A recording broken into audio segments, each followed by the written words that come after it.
theyeshiva.net.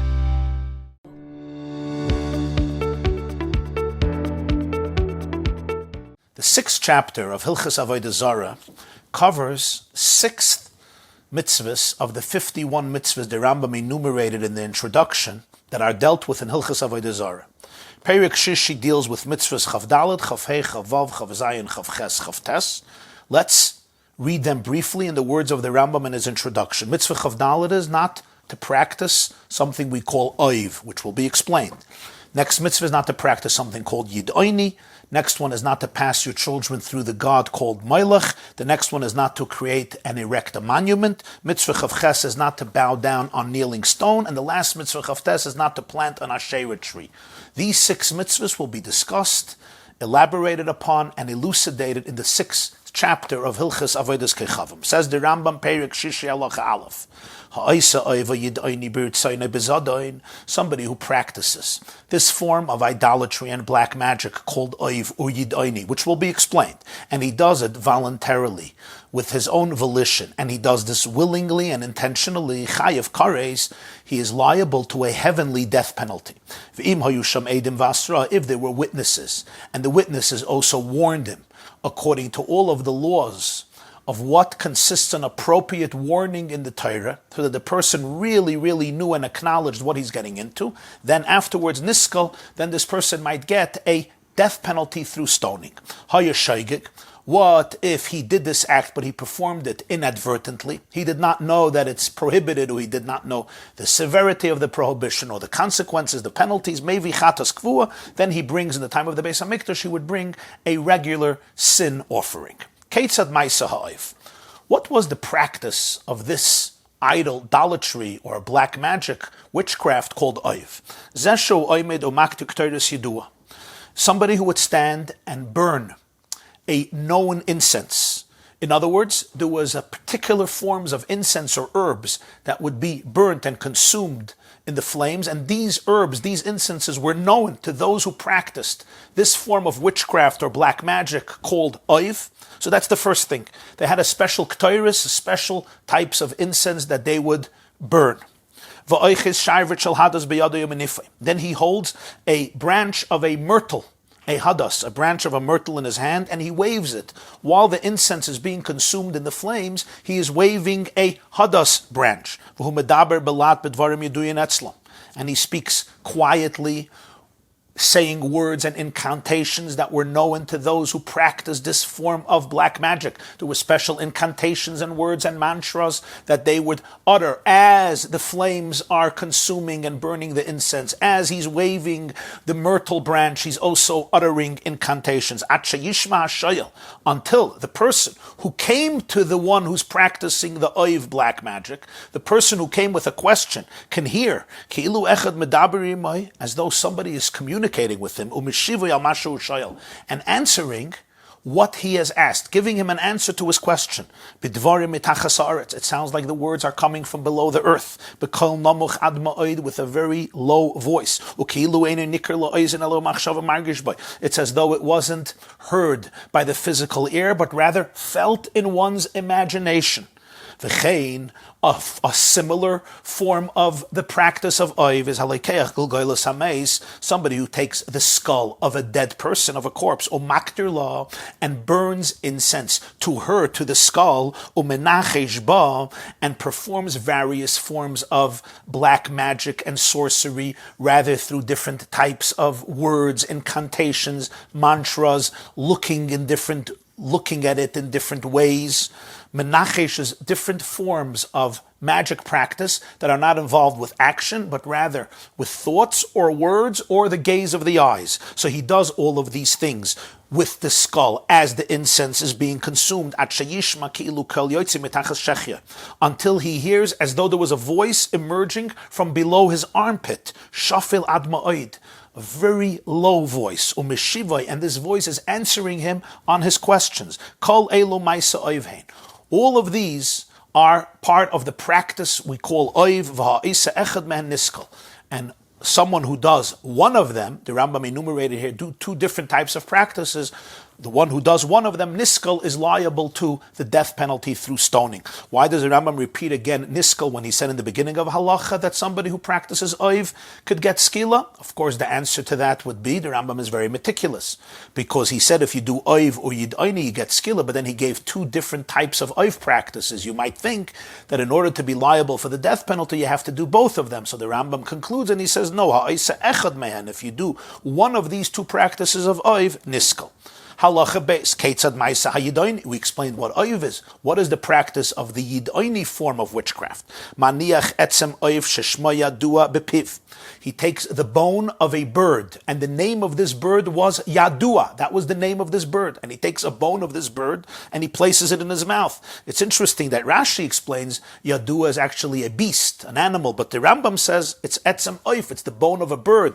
And the source for that may be in Zohar, one of the places where we see a source of Rambam in Zohar, Parshas Balak, where the Zohar says that Balak was actually somebody who practiced this Yid'oni form of witchcraft, and he took the bone of a bird. So this bird is called Yadua.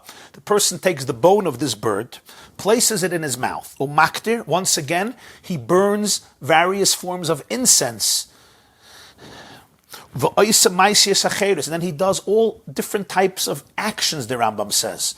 Different strange forms of actions that he's doing as the incense is being burnt and as this bone of the bird Yadua is in his mouth. In Sefer HaMitzvahs, Loisas Sates, the Rambam adds over here by Yid'oni that he's mispalel tfilos. He utters all types of prayers and says all types of incantations. But here he says, Oisa Maisias Acheres. He does all different forms of action, different types of actions.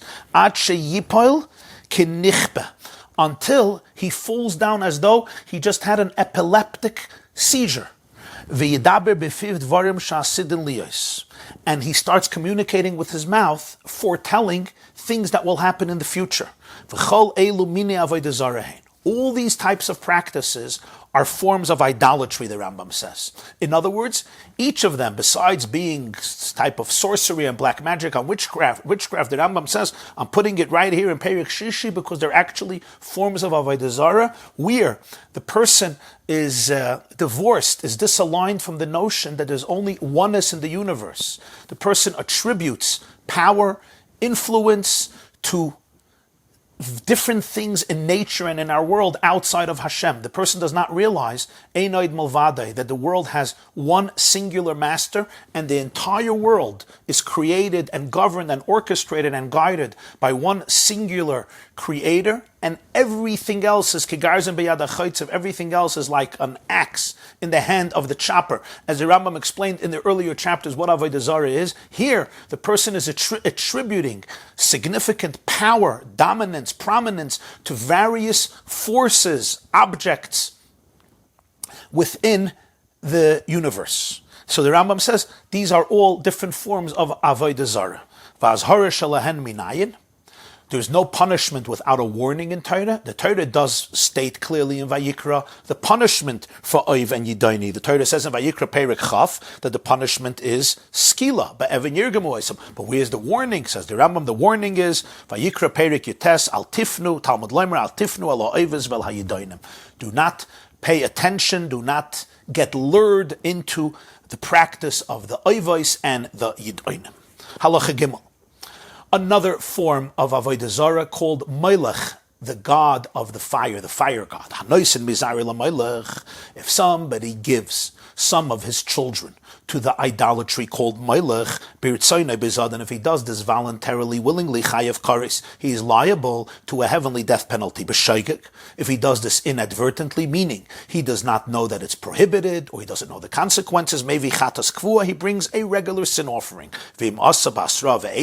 But if he did this, if he followed this practice of giving his children to the Melech, he did this with witnesses and with warning, he was forewarned, and witnesses, then the Rambam says, niskel, then he is liable for the death penalty through stoning. Shenamar, the pasuk says in Vayikra Chaf, Ishish b'bnei Yisrael ashayitin mizar l'Melech mois yumas ama'aretz yirgemu ba'aven. If somebody gives from his children to the Melech god, he shall die. The common folk shall stone him with rak. Where's the warning for this person? Talmud Laimar, therefore the Torah says, also in Vayikra, Parshas Acharei Mois, from your children you should not give any of them to be passed through the Moilech. And there's also a second pasuk, a second warning, which is in Parshas Shoftim. In Sefer Dvarim, lo yimatzei b'cha mavir b'noi ubitoi ba'esh. We should not find among you somebody who will pass his son and his daughter through fire. So here the warning actually consists of two psukim. One pasuk is in Parshas Acharei Mois, where he says, don't give over your children to have them pass through the Moilech. And the second pasuk is, don't have your son or your daughter be passed through fire. Keitzad hu yu'osim. How would they do this? What was the practice called Moilech? Says the Rambam, Madlik Eish Gedoyle, he would light a huge fire, and then take some of his children, and give over this child or these children to the priests who were worshipping this god of fire. He would give over the child or the children to these priests, so to speak, consecrating these children, dedicating them to this priest and to this idolatry called Moilech.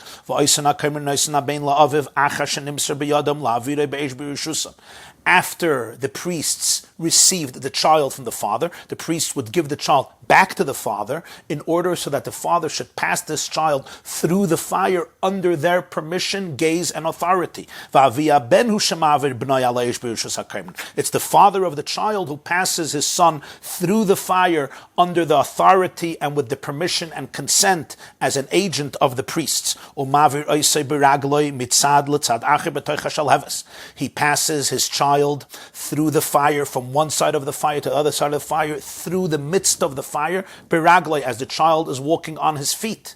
So it seems like the Rambam is saying, or at least according to many Mefarshim, he can't pass through the fire himself, holding his child above the fire or on his shoulder or on his head. No, he walks through the child on his own feet, on the child's feet. He walks the child through the fire, not on the side of the fire. The child with his own feet walks through the fire. The father passes him through the fire from one side to the other side. I should say that some Mefarshim understand the Rambam Beragle as referring not to the child, but to the father. But the literal, I think, straightforward interpretation is Mavir Oisai. He's talking about the child. Mavir Oisai Beragloi. He passes the child through with the child's own feet. The child walks through the fire. V'loishu sarfei lemoilech kederech shesarfim bneihem ubneiseim la'avodah zara acheres. Ela ba'avara belvad haisa avodah zeh sheshmoi moilech. There were other Avodah Zaras, the Rambam say, where they would actually burn their children alive for this idol. Here, by the Moilech, he wouldn't burn his child alive. He would just pass him through the fire. This is how they worshipped this Avodah Zarah called Moilech. This is the Shita of the Rambam. The Ramban, in Parshas Acharei Mois, has a different view. He holds that he would bring the child again and pass him through the fire, and again until the son or the daughter would be burnt alive in this idol. The Rambam says there was another Avodah Zarah that they did that. This Avodah Zarah, you would pass your child through the fire. Therefore. If somebody practices this form of Avodah Zarah, but not to the Moilech idol, but let's say to another idol, then this person would be exempt from the punishment of Avodah Zarah. Why? Because as we explained throughout Hilchos Avodah Zarah, the only time a person is liable for Avodah Zarah is if they follow the traditions and the customs and the modes of this particular Avodah Zarah, the way it is the custom to worship this Avodah Zarah, besides the four things which are generic, and you would be liable if you do them with any Avodah Zarah, which is, you remember, bowing down, slaughtering an animal, burning incense or something else of the Avodah Zarah, and libations of wine and other beverages. So the Rambam is saying, Lefichach, if the Avodah Zarah of Moilech was to burn the child alive, Chalila, so then any Avodah Zarah you would do this, you would be liable, even if it's not the tradition of the Avodah Zarah, because you're being makter, you're burning a living organism, in this case a child, to the Avodah Zarah, you would get the death penalty. But in the case of Moilech, which was a certain form of Avodah Zarah that was for the Moilech, you passed the child through fire, you didn't burn him. So let's say I go to the Baal Pa'ir, or to the Mercury, to Markulis Avodah Zarah, where you're supposed to throw stones or defecate yourself, and instead you pass the child through the fire for the Baal Pa'ir, the person wouldn't be liable for Avodah Zarah. Perhaps they would have to be punished in different ways for what they're doing to their child, but it's not part of the Avodah Zarah practice. Halacha Dalet. Yimser laMelech. The person is not liable to get the death penalty from heaven for Avodah Zarah, or the death penalty for stoning, through stoning, until the person, the father, gives over his child to the Melech, meaning to the priests who represent the idol, and in addition to that, he has to pass the child with his feet through the fire in the appropriate tradition and custom that they used to perform when they worship the Melech. But what happens if part of this is missing? Masar v'lo hever. He gave over his child to the priest to consecrate the child, but he did not take the child and pass him through the fire. Or, conversely, hever v'lo masar. He passed the child through the fire, but he would not give the child over to the priests. Oisha masar v'hever, but shaloi derech ha'avara. Or, he gave over the child to the priests. He even passed the child through the fire, but he did not do it according to the tradition and the custom that was instituted as the right way and the appropriate way to worship this God called Melech. For example, let's say they went on the side of the fire, or he held his child up. The child didn't walk with his own feet through the fire. He did not follow the practice of the Melech. Then pater. Then, again, he may be liable for other things, but he is exonerated from the punishment for Avodah Zarah because he did not worship the Melech according to the tradition that was established for the Melech. Fascinating halach.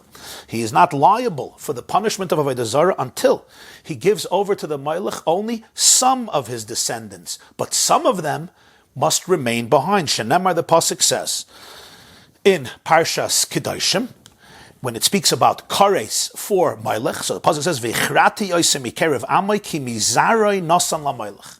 I will cut him off from his people because he has given to the Melech mizaroi. So Chazal understand this to be miktsasei v'loi kuloi. It doesn't say zaroi nosan laMelech.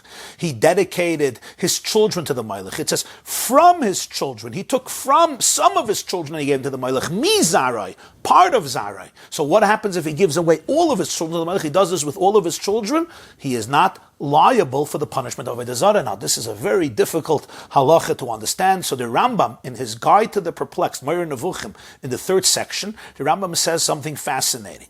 He says that this was essential, this was an indispensable part of the tradition of worshiping the Melech. Why? The priests used to brainwash the people, all the people under their domain, and sometimes Jews as well, and they would explain to them like this, that if they give up one child to the Melech, to be consecrated to the Melech, to pass through the fire, then all of their other children will survive and be blessed with abundance. What if they don't?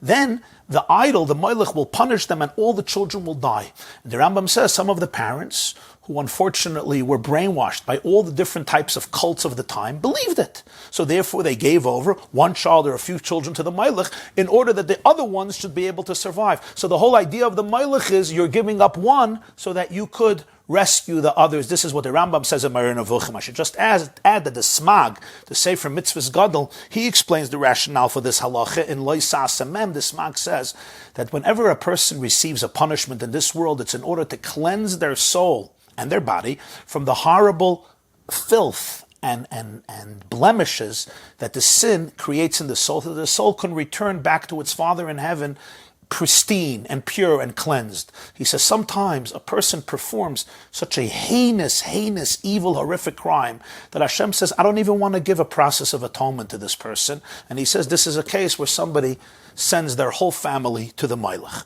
Halacha hey, echad zera kosher ve'echad zera pasul. No difference whether one has a child that is legitimate or a child that was born from an immoral relationship. Let's say somebody married a woman who was already married to somebody else, she never got a divorce, and they have a child, the child is a mamzer. If he gives that child over to the Melech, it's the same halacha. We don't say, oh, it's not his child, it's the same halacha. And therefore he would get skila. Echad banav u'bneisav, no difference if it's your sons or your daughters. Ve'echad bneihem u'bnei bneihem, also no difference if it's their children or their grandchildren. Al kol yoytze yireichai hu chayav mepnei shehin zarei. The person is liable for skila on any of his descendants. It could be a son, it can be a daughter, it can be a grandson, a granddaughter, a great-grandchild, no difference. The Torah says zarai. Zarai doesn't say his children, it says his zarai. Zarai means his seed.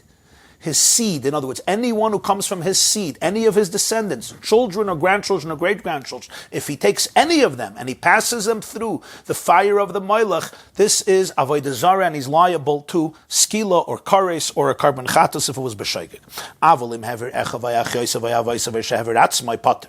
But if he passes through the fire, his brothers, or his sisters, or his parents, or even himself, he is exonerated from Avodah Zarah. He may be seriously liable for a lot of other stuff he's doing. He may cause somebody to die. He may cause somebody not to die, but terrible, terrible harm and anguish and pain and medical expenses. Nezek tsar ripu sheves birches, we're going to learn later in Rambam, the halachis, if somebody physically damages another person, puts them in fire, even if they survive, what the penalties are, what the liabilities are. But in terms of Avodah Zarah, this doesn't apply, because the Torah commands us, the prohibition is nasan mizarai lamalach, one of his descendants, not even himself, or siblings or parents or somebody else. If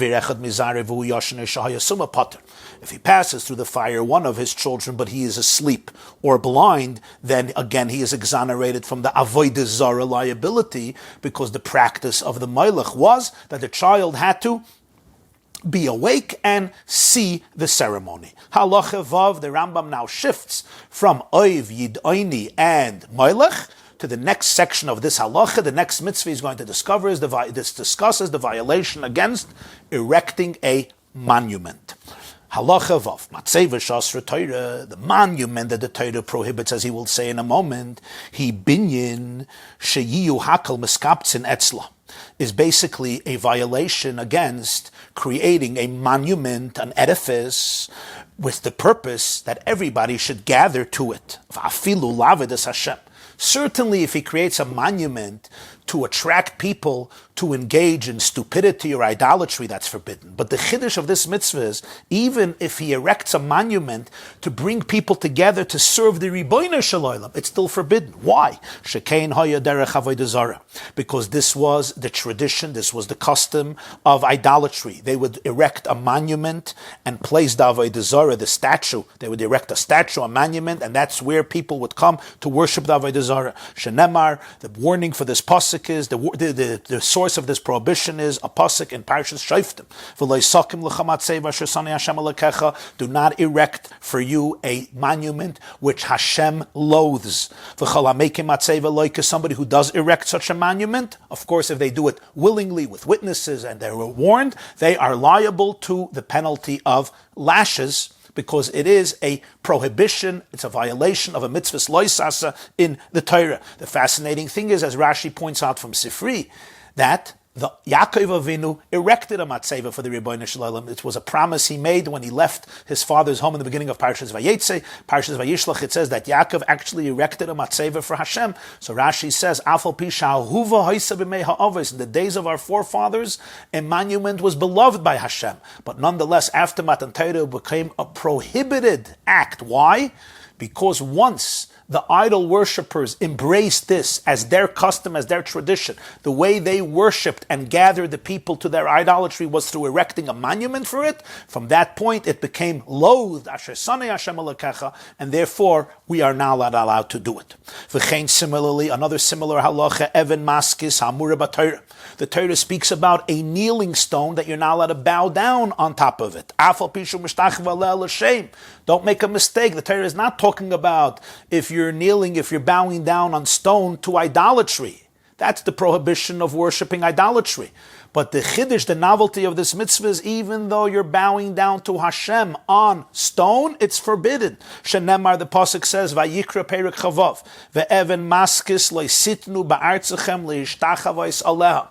Kneeling stone you should not place in your land to bow down on it. Why? Because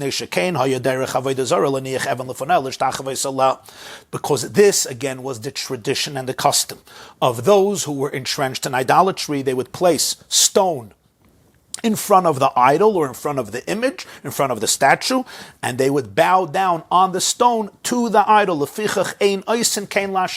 Therefore, we are forbidden to do the same thing, even if it's for Hashem. Even though I am bowing down on the stone to Hashem, to the one creator of the universe, it is forbidden. A person will not receive the penalty of lashes ad sheyifshait yadav v'raglov ala even v'nimtza kulei mutlala, until he does not spread out his hands and his feet on the stone, and he is completely lying on it, flat. Shezui ishtachavoya hamura b'Torah, because this and only this is the true definition of bowing down that's described in the Torah. So when the Torah says, "Ve'even maskis le'sitnu ba'artzachem le'ishtachavoy salah," I don't want you to bow down on the Evan. What does bowing down mean? Bowing down, the Rambam means you're completely flat on the ground. Your hands, your feet, your entire body, from head to toe, is on the stone, facing the stone, buried in the stone, so to speak. That is the form of bowing down that the Torah means. That's what the Torah means when it says le'ishtachavoy, and therefore this is the only thing that is biblically forbidden, and potentially you're liable to receive lashes. Halacha zayin. B'medvarim amurim, when was this said? B'shar mekaymes, in other places. In the Beis Hamikdash, it is permitted to prostrate yourself to Hashem on the stones. Shenemar, because the pasuk says in that pasuk, Vayikra chavav lo'isitnu ba'artzachem l'shtachavos salah. Ba'artzachem enet hamishtachvim ala avonim. Avolat hamishtachvim ala avonim hamafutzalis b'mikdash. In your land, you should not place stone to bow down on it, even to Hashem. But in the Beis Hamikdash, on the hewn, paved, smooth stones of the Beis Hamikdash, over there you're allowed to bow down. That's where the Torah emphasizes le'sitnu ba'artzachem, in your own lands, in the various places where you may be living, including in Eretz Yisrael. But in the Beis Hamikdash, the Torah clearly says the rules are different. You could bow down to Hashem on stones. And as the Mefarshim explain, that what the Rambam perhaps means here is because what's the problem? Why? What would be the difference? Why in the Beis Hamikdash are you allowed to? Avodas Zarah does it. We don't want to emulate Avodas Zarah. The idea is that outside of the Beis Hamikdash, when we build a monument or we bow down on stones, even if our intention is for Hashem, but the imagery, it may conjure up the similarity in our imagination with Avodah Zarah. Some people may even mistake that this is a form of Avodah Zarah. Some people may not even understand what it is, but in the Beis Hamikdash, that concern does not exist, and the Torah says you're allowed to bow down on the rocks in the Beis Hamikdash. Umipnei zeh, therefore, nagu kol Yisrael latzia machzolis b'batei knesiyos haritzufos ba'avon.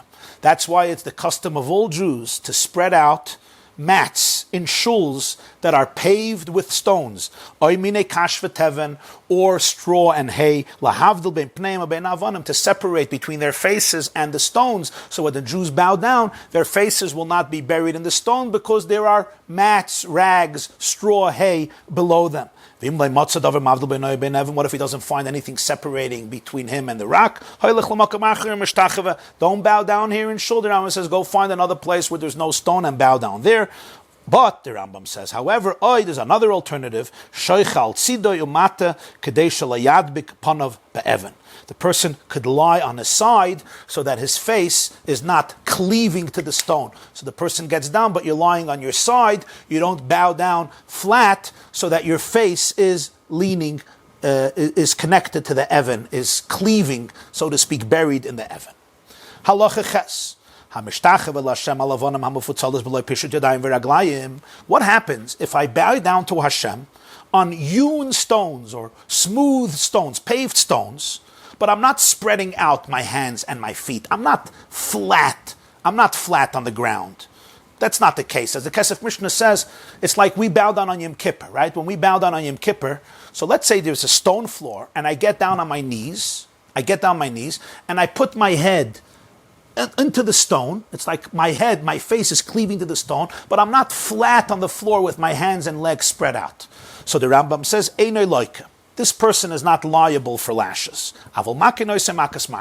He's liable for rebellious lashes, which is basically when somebody violates a rabbinic injunction or law, so then the Bezdin sees what penalty might be fit for the transgressor, sometimes even a corporal penalty. The point is that to be over, to transgress a biblical violation, I have to be flat on the ground completely, on the rock, even if I'm bowing to Hashem. That's the biblical prohibition for Malkus. If I'm not flat on the ground, even if my head is touching the ground, like we do Kairim on Yom Kippur, we get down on our knees, we put our faces on the stone, but I'm not flat, rabbinically it's prohibited, but biblically it's not. That explains why in the previous halacha, the Rambam didn't give for the shul a solution to do what we do on Yom Kippur. Just don't get down flat. The Rambam said either leave, find another place, or lie on your side. Why didn't the Rambam just say, kneel and put your head down, but don't be flat, because rabbinically that would still be prohibited.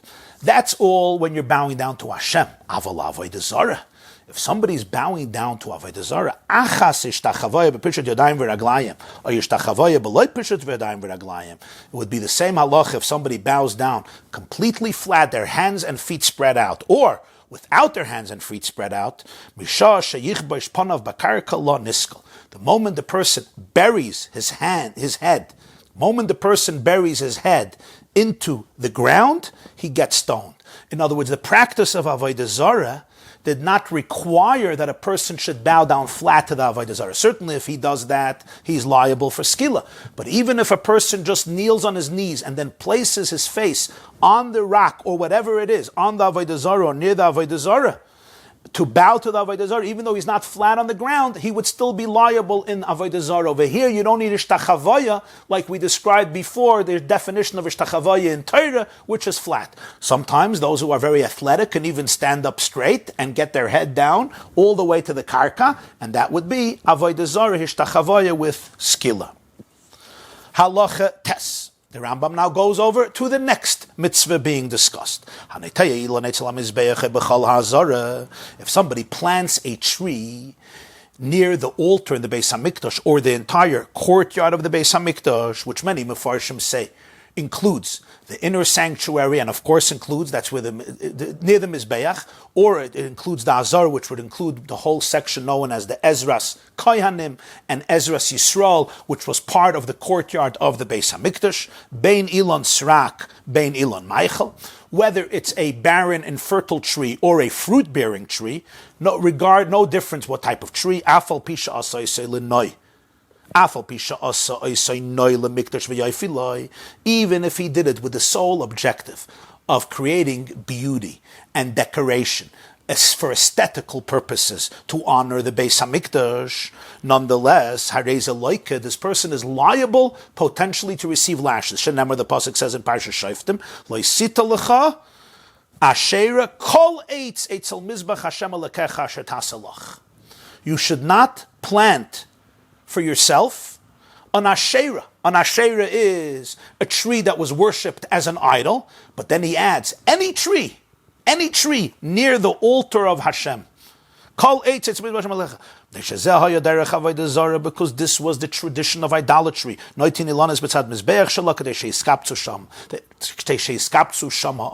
They would plant trees near the altar of the idolatry in order to attract the people. They wanted to create an aesthetical ambiance, an environment that's appealing and attractive. So they would plant trees in order to entice and inspire the people to come engage in the idolatry. So the Torah prohibits us planting a tree, even if we're doing it for the covet of the Beis HaMikdash, for the covet of Hashem. Nonetheless, planting a tree near the Mizbeach or in the courtyard of the Beis HaMikdash is a violation of Torah.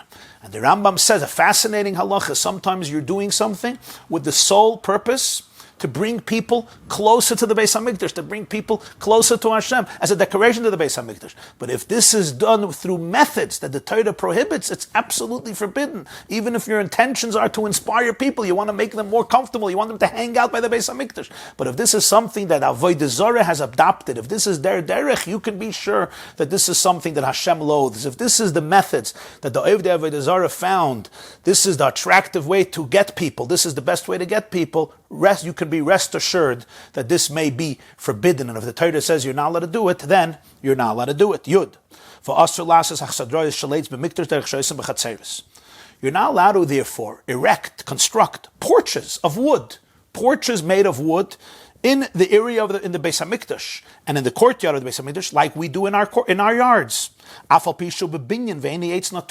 Even though we're not planting a tree, we're just using lumber as part of the structure. Nonetheless, harchaka yisera. This is an extra fence that the Torah gives us so that we shouldn't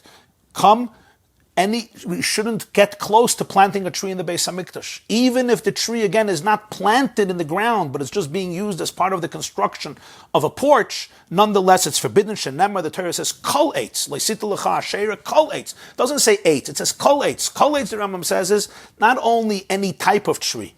Any form of a tree, in other words, even the derivative of a tree, using lumber in the courtyard of the Beis HaMikdash is forbidden.